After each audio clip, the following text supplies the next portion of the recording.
주님께서 여러분과 함께 루카가 전한 거룩한 복음입니다. 그때 예수님께서 군중에게 말씀하셨다. 너희는 구름이 서쪽에서 올라오는 것을 보면 곧 비가 오겠다 하고 말한다. 과연 그대로 된다. 또 남풍이 불면 더워지겠다 하고 말한다. 과연 그대로 된다. 위선자들아, 너희는 땅과 하늘의 징조는 풀이할 줄 알면서 이 시대는 어찌하여 풀이할 줄 모르느냐? 너희는 왜 올바른 일을 스스로 판단하지 못하느냐? 너를 고소한 자와 함께 재판관에게 갈 때 도중에 그와 합의를 보도록 힘써라. 그러지 않으면 그가 너를 재판관에게 끌고 가 재판관은 너를 옥리에게 넘기고 옥리는 너를 감옥에 가둘 것이다. 내가 너에게 말한다. 네가 마지막 한 입까지 갚기 전에는 결코 거기에서 나오지 못할 것이다. 주님의 말씀입니다.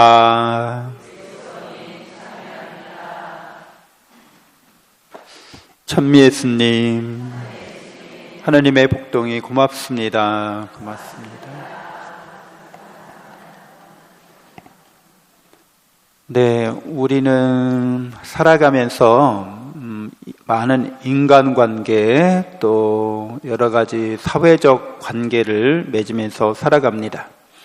우리의 인생 여정에 있어서 우리는 이러한 관계 속에서 일을 하면서 우리 인생을 살아가고 있는 거죠. 그래서 우리의 인생이 이 관계와 일이 무엇을 목적으로 하는지 이렇게 분명하게 설정되어 있어야 합니다.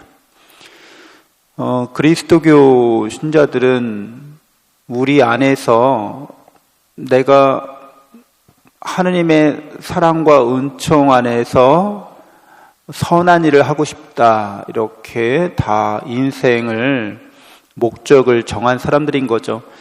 그런데도 우리는 내가 하려고 하는 선한 일을 잘 못하고 내가 하지 않으려고 하는 악한 일을 쉽게 하게 되는 경우를 종종 보게 됩니다.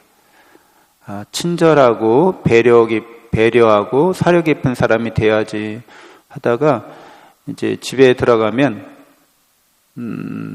아들, 딸이나 또 남편이나 아내한테 버럭 욱 이렇게 해가지고 그냥 말을 막 거칠게 막 할 수 있죠. 그리고 아차차, 내가 무슨 짓을 한 거야? 이렇게 잘 금방 뉘우치기는 하죠. 그래서 고해성사, 고해성사 볼 꼴이 하나 늘었네, 이렇게 생각할 수 있습니다. 그래서 우리 안에는 일독서에서 바오로 사도가 얘기한 것처럼 죄의 법이 있다는 거예요.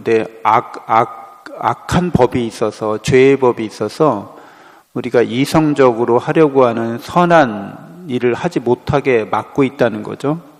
그러니까 이것은 우리의 내면 인간이 선을 바라면서도 우리의 지체 안에 죄의 법이 있어서, 악한 법이 있어서 우리를 방해한다고 하는 거죠. 그러니까 우리는 늘 이러한 심의 세력에 의해서 선한 마음과 또 악한 마음이 이렇게 싸우고 있는 거죠. 우리 안에서 전쟁터가 되는 겁니다. 근데 아무래도 여러분 이렇게 일전일패할 수 있고 이게 내가 항상 승리하기 어렵다는 거죠. 그래서 바오로 사도는 여기에 대해서 나는 비참한 인간입니다, 결국 이렇게 고백하고 말죠. 나는 의지력도 약하고 나는 지식과 지혜도 부족하고 나는 무엇 하나 이렇게 완전하고 온전한 것이 없다는 것을 이렇게 자백합니다. 고백합니다. 그리고 이제 마지막으로 희망을 거는 것은 내가 이렇게 비참한 나의 이 삶에서 예수님이 나를 구원해 주십니다 라고 이렇게 신앙 고백하고 있습니다. 그러니까 우리는 살아가면서 나를 죄의 법에서 구원하실 분은 예수님이라는 거죠. 나를 이런 죄의 법에서 구원하실 정도로 그렇게 강력하시고 전지전능하신 하느님의 사랑의 법이 나를 지배하고 통치하도록 나는 예수님께 나아간다고 이렇게 신앙 고백하고 있는 거죠. 예수님께 나아가지 않고는 전지전능한 사랑의 능력으로 나를 다스려주지 않으면 나는 나의 죄의 법에 이렇게 지고 말 거라는 거예요. 그래서 우리 그리스도인들이 내 자신이 어떻게 내 삶을 살아가야 할지 늘 하느님의 사랑의 법이 나를 지배하고 통치하도록, 그리고 나도 그 사랑의 법 안에서 이렇게 살아가도록 예수님의 손을, 예수님과 함께 동행하는 삶을 우리는 이어가야 하겠습니다. 복음에서 예수님이 이렇게 재판 얘기를 하시죠. 그러니까 우리가 재판을 받는 이유는, 심판받는 이유는 하느님께서 우리를 사랑하고 계시기 때문이에요. 우리를 진실하게 사랑하시고 우리를 영원히 사랑하십니다. 그리고 이렇게 사랑하시기 때문에 당신의 은총도 우리에게 충만하게 이미 베풀어 주셨어요. 이미 영원한 생명을, 영원한 행복을, 하느님 나라를 은총으로 주셨어요. 사랑하기 때문에. 근데 이렇게 사랑과 은혜를 충만히 받은 이 존재가 내가 이렇게 사랑과 은혜를 충만히 받았다는 것을 깨닫지를 못해요. 깨달을 수 있음에도 깨닫지 않는다는 거죠. 못한다는 게 아니라 깨닫지 않는다는 거예요. 이미 우리 안에는 하느님의 사랑을 깨달을 수 있는 그런 이성, 그런 지성이 있고, 조금만 우리가 이렇게 묵상하면 우리 안에 그런 사랑에 대한 정보가 있어요. 정보. 사랑이 어떤 거라는. 그리고 개념을 우리가 정립할 수 있어요.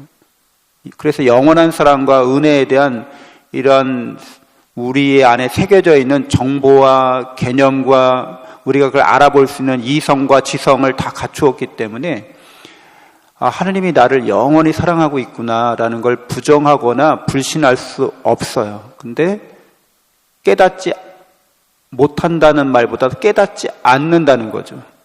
그리고 불신하는 거죠.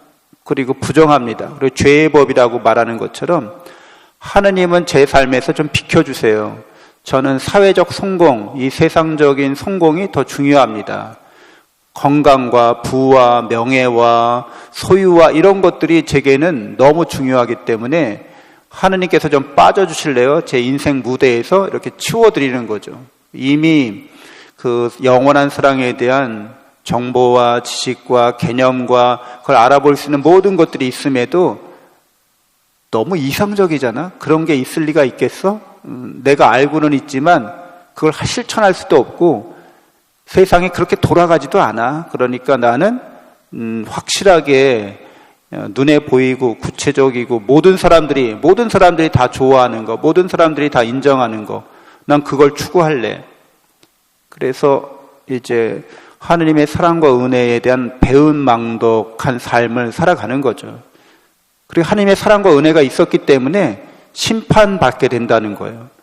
죄 중에 있는 존재고, 죄가 있다는 거는 하느님을 사랑하지 않고 하느님이 아닌 다른 걸 더 사랑하고 있다는 거니까 하느님하고 불편한 관계에 있다는 거죠.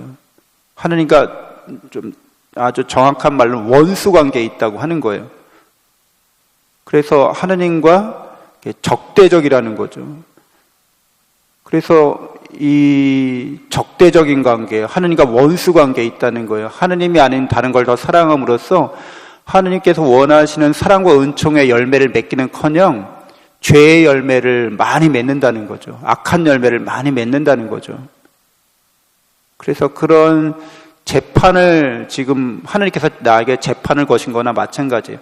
하느님 우리를 사랑하지 않았다면 재판 걸 건덕지도 없죠. 하느님이 우리를 사랑하지 않으셨고 은총을 베풀지 않으셨다면 인간은 그냥 제 멋대로 살면 됩니다. 하느님이 안 계시다는 거죠. 나를 사랑하지 않고 은혜 베풀지 않았는데 우리는 그냥 저절로 태어났고 우연하게 살고 있기 때문에 내 멋대로 살아도 아무도 우리에게 윤리적으로 도덕적으로 영적으로 너 잘못했어 하고 말할 수가 없어요. 아무도. 그러니까 위선적이든 교활하든 자기 이익을 위해서 교활하게 이렇게 남들 속여 먹으면서 등쳐 먹으면서 위선적으로 살아도 아무도 뭐라고 할 사람도 없는 거죠. 재판에 걸리지 않는 거죠. 근데 하느님이 계시고 하느님이 우리를 사랑하시고 은혜를 베푸셨기 때문에 당신의 사랑과 은혜에 대해서 우리가 얼마만큼 열매 맺었는지 이제 심판받게 됩니다. 그래서 지금 여러분 다 재판에 걸려 있는 거 아시죠? 여러분 다 재판 중에 있는 거예요. 어떻게 하라는 거예요? 재판의 기일이 다가오고 있는 거죠. 심판정 앞에 설 날이. 그래서 그 전에 화해하라는 거예요. 아이고 하느님, 제가 몰라 뵀네요. 제가 일부러 부주의해서 당신의 사랑과 은혜를 깨닫지 못했습니다. 제가 아주 큰일 날 뻔했군요. 하고서 회심하고 하느님과 화해하라고 말하고 있어요. 그럼 화해를 청하면 그 하느님께서 화해를 어떻게 하신다는 거예요? 잘 받아주신다는 거예요. 근데 우리가 이렇게 회개하고 화해할 수 있도록 누구를 내세워 주셨기 때문에, 예수 그리스도를 내세워 주셨기 때문에, 예수님은 우리의 죄를 그냥 감당하신 분이기 때문에, 우리의 악을 당신 십자가에 감당하신 분이기 때문에, 그래서 화해를 요청하려고 했더니 이미 용서했어, 이렇게 말씀하시는 거예요. 그래서 예수 그리스도를 통해서 우리가 하느님과 화해한 사람, 회심한 사람으로서 이제 바뀌게 되는 거죠. 예수님을 만난 사람, 예수님을 통해서 하느님 아버지와 화해한 사람, 회개한 사람, 우리의 인생 여정이 이 세상의 것들을 소유하거나 추구하거나 그것을 통해서 성공적인 삶을 살겠다는 생각이 아니라 내게 베푸신 이 사랑과 은혜를 어떻게 열매 맺을 것인가를 이제 기도하는 사람들이 되는 거죠. 그래서 필요하다면 건강도 주시고, 그러니까 하나님의 사랑과 은혜를 제가 열매 맺고 그것을 다른 사람들 앞에서 증거할 수 있고, 그래서 다른 사람들이 모두 다 하나님의 사랑을 더 깊이 깨닫고 믿게 되기를 제가 원합니다. 그래서 필요하다면 건강도 주시고, 저에게 돈도 주시고, 저에게 지위와 권한도 주시고, 제가 그것을 목적으로 추구하는 게 아니라 그것을 도구로 삼아서 하느님의 뜻에 따라 살고자 합니다라고 이렇게 열심히 기도하는 거죠. 정말 이쁘게 기도하는 거예요. 정말 그런 기도를 하느님께서 간절히 원하십니다. 그리고 이루어 주실 준비를 하고 계십니다. 근데 그런 건 생각 안 하고 무조건 잘 되게 해주세요, 건강 주세요, 돈 주세요, 뭐 주세요, 뭐 주세요. 하나님과 원수 사이인데 그걸 기도하는 거예요. 막 원수의 기도를 들어주고 싶어요? 여러분들 뭐 자녀들이 다 그렇지만 어떤 자녀는 부모의 말을 순종하고 사랑스럽고 부모를 위해서 오히려 뭐 필요한 거 없으세요? 제가 해드리고 싶어요. 그런데 어떤 애는 그냥 사랑과 은혜를 그렇게 똑같이 베풀었는데도 배은망덕하고 늘 자기 욕심이 가득 차 있고 심술보가 하나 더 있어서 매일 자기를 위해서 뭐 해주세요, 뭐 안 해주냐고 막 악다구니 쓰고, 그러면 해주고 싶지 않으시죠? 인간적으로. 왜? 해줬다가는 더 막 나가고 더 못돼 먹고 더 악해질까봐 그런, 오히려 좀 제발 좀 입 닥치고 좀 샷다마우스하고 좀 가만히 있어줄래? 소음이나 공해가 되는 거죠. 노이즈가 되는 거죠. 그래서 늘 하느님의 사랑과 은혜 안에서 예수 그리스도를 통해서 회개하고 화해한 사람들로서 하느님의 사랑과 은혜가 우리 삶에서 열매 맺게 되기를 우리 모두 기도해야겠습니다. 잠시 묵상하겠습니다.